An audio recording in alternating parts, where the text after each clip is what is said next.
Millionaire father sees black bricklayer feeding his blind daughter. And changes his life forever. Millionaire Robert Montgomery stood frozen, watching the scene unfold in the garden of his Connecticut mansion.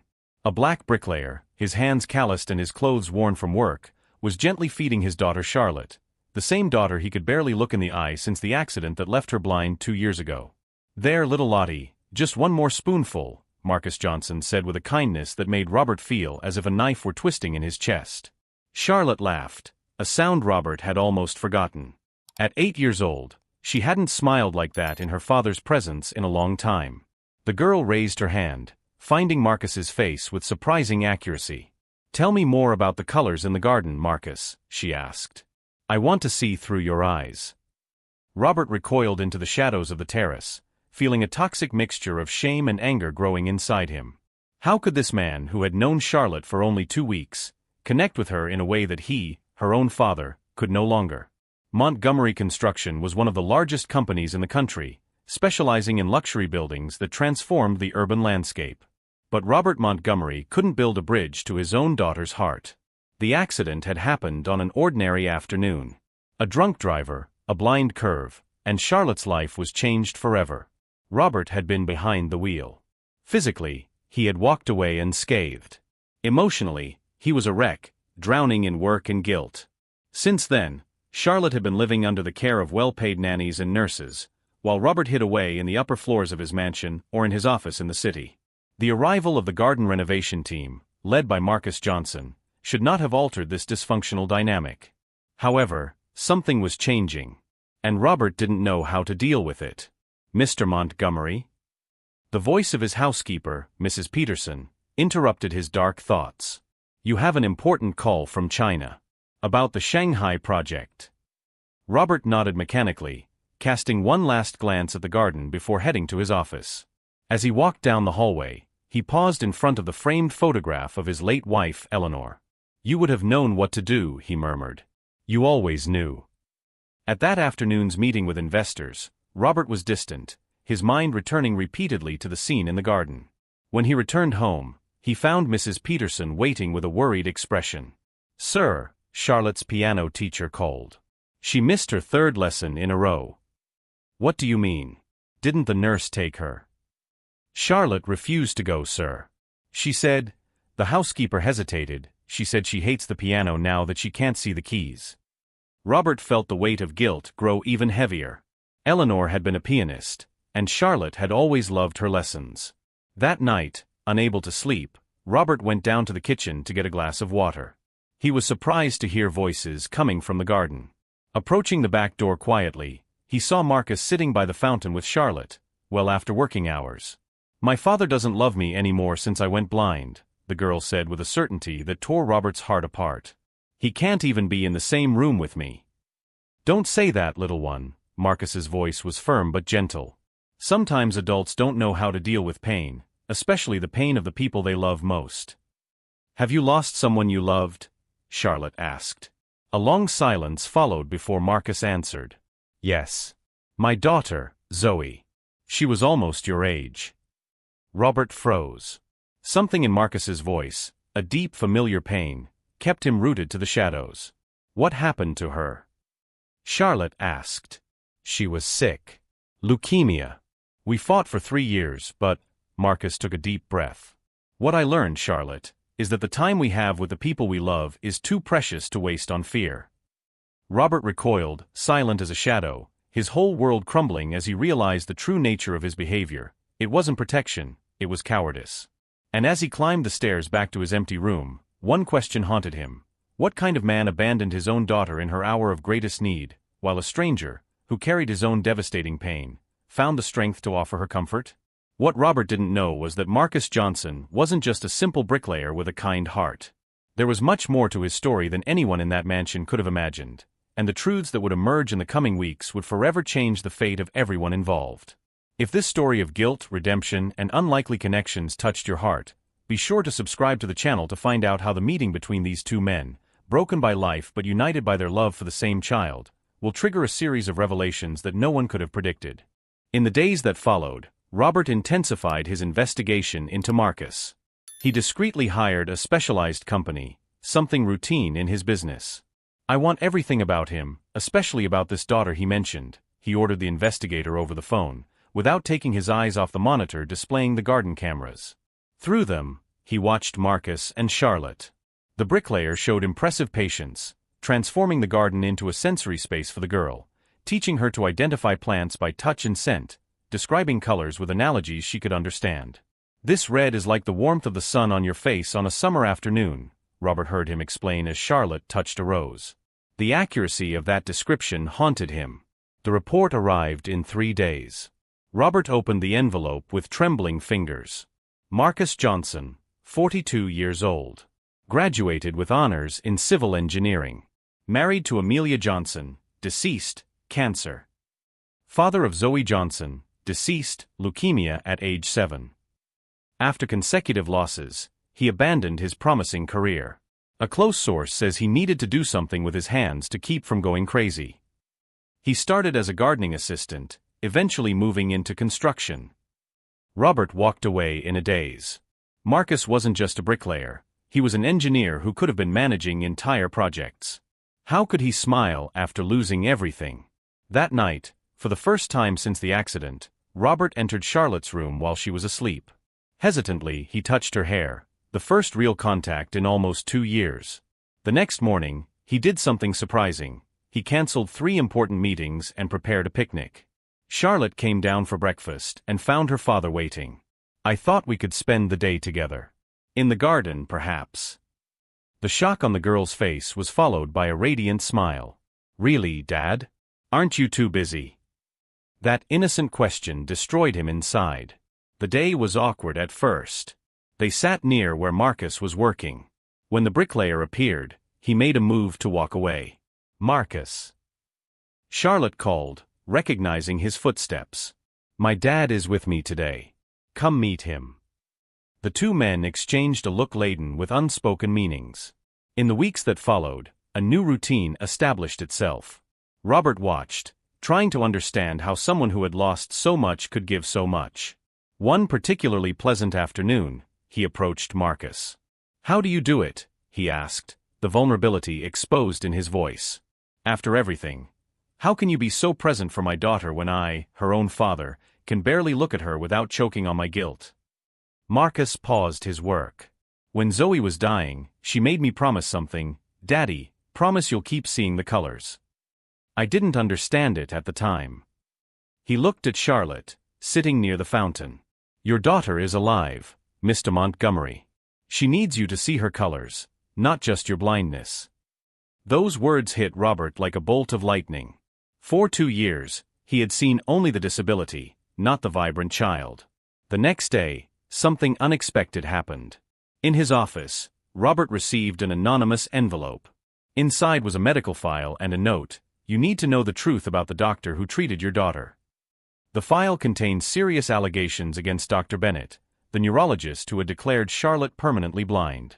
The doctor apparently had a history of hasty diagnoses and inappropriate treatments, quietly transferred between hospitals after lawsuits covered up by confidentiality agreements. Robert felt his blood run cold.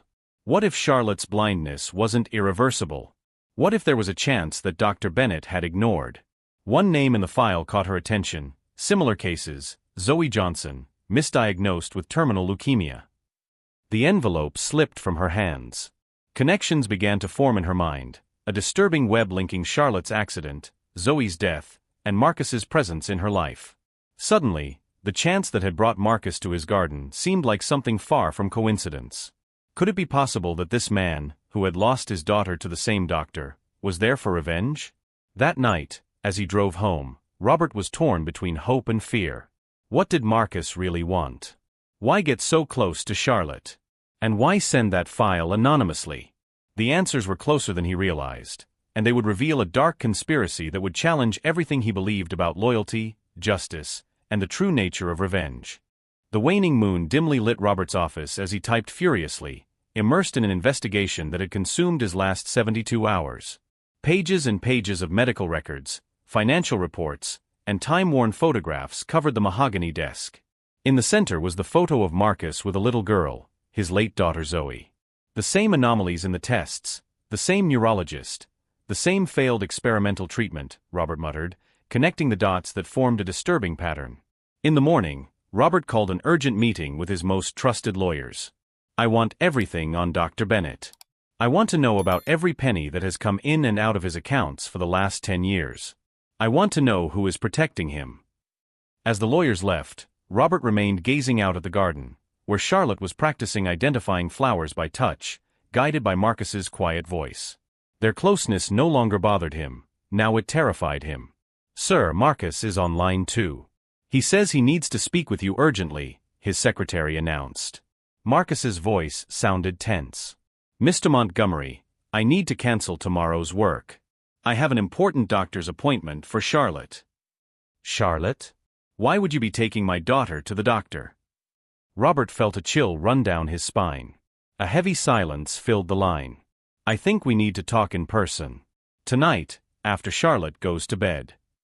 The rest of the day passed in a blur. Robert canceled all his meetings and returned home to find Charlotte and Marcus in the garden, sharing stories as usual. Watching them, Robert could no longer distinguish innocence from manipulation. The intentions behind Marcus' kindness now seemed dark and threatening.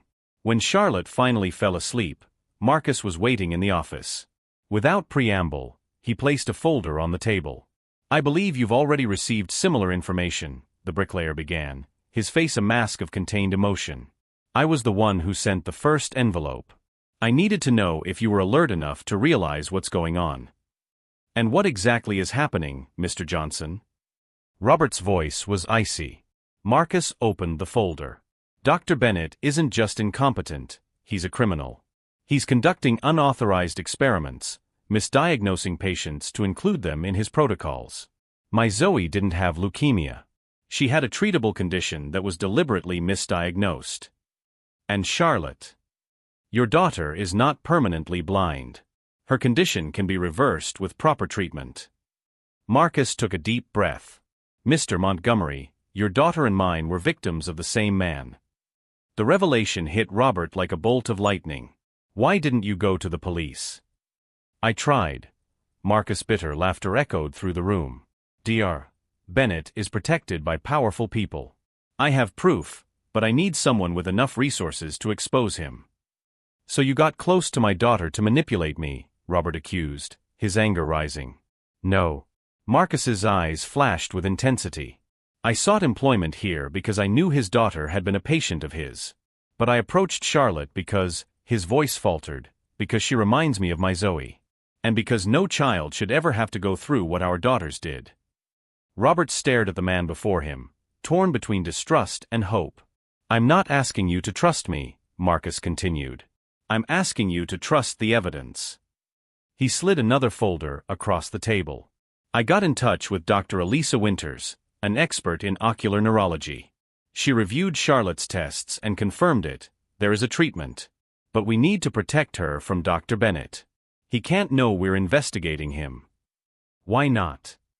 Because Charlotte isn't the only one. There are other children.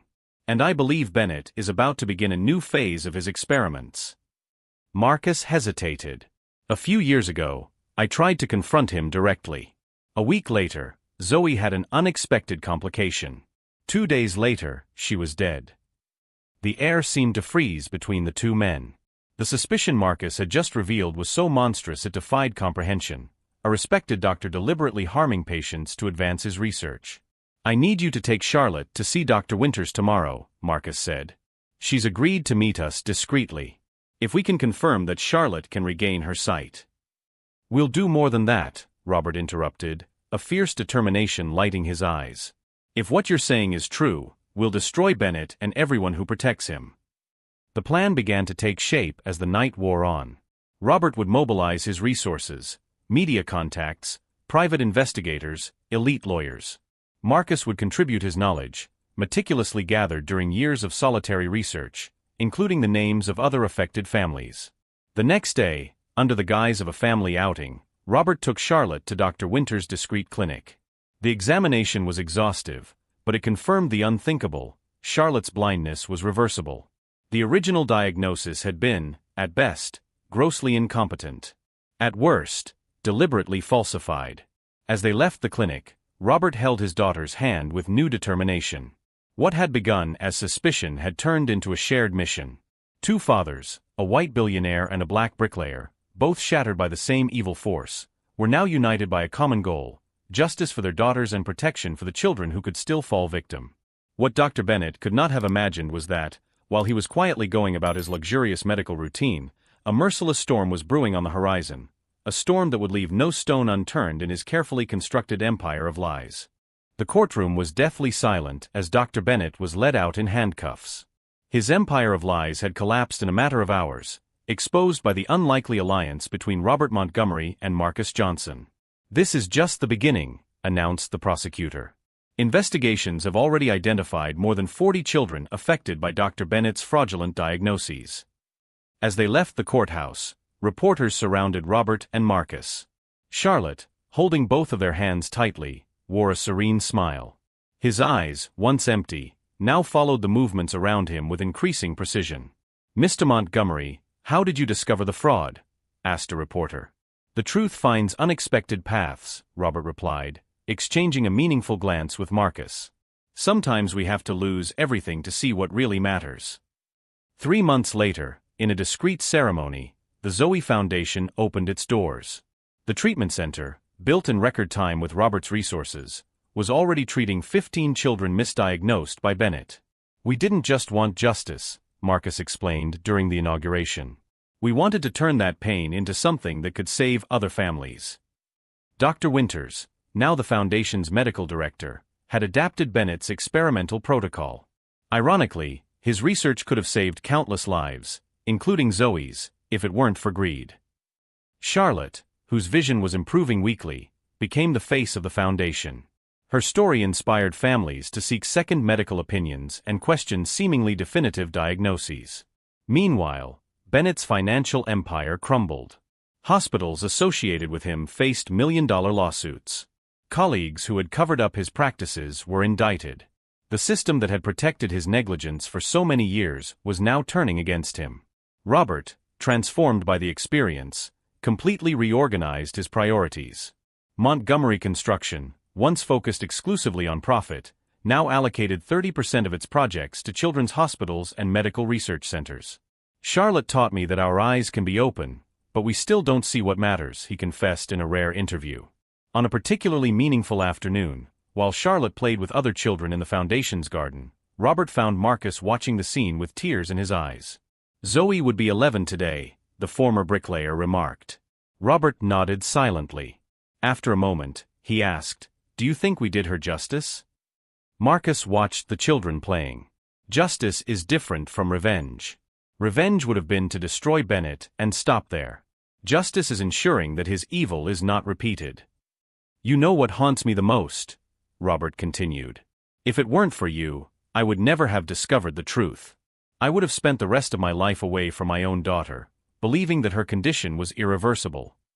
"And if it weren't for you," Marcus replied, "I would never have been able to expose Bennett. My voice alone didn't have the necessary reach." That week, a special child arrived at the Foundation, Emma Wilson, 7 years old, diagnosed with the same condition as Charlotte. Her parents, unable to afford private treatment, had lost hope until they saw a report about the Zoe Foundation. "You can always tell when a child regains their sight," explained Dr. Winters, watching Emma during her first consultation.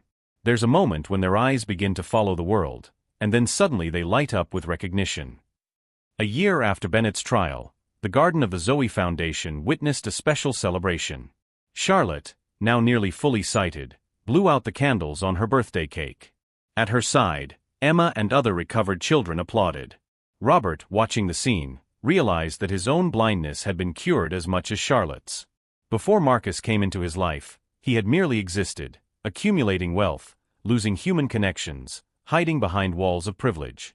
"There is a blindness worse than physical blindness," he confided to Marcus. "It is the blindness of those who see only money, status, and power." On the main wall of the Foundation, a simple plaque displayed a powerful message, "In memory of Zoe Johnson, who taught us to see beyond appearances."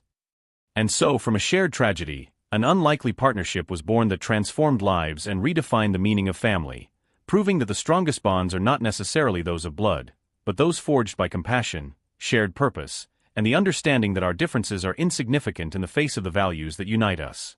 If this story of justice and redemption touched your heart, be sure to subscribe to the channel for more stories that remind us that sometimes we have to lose everything to find what really matters.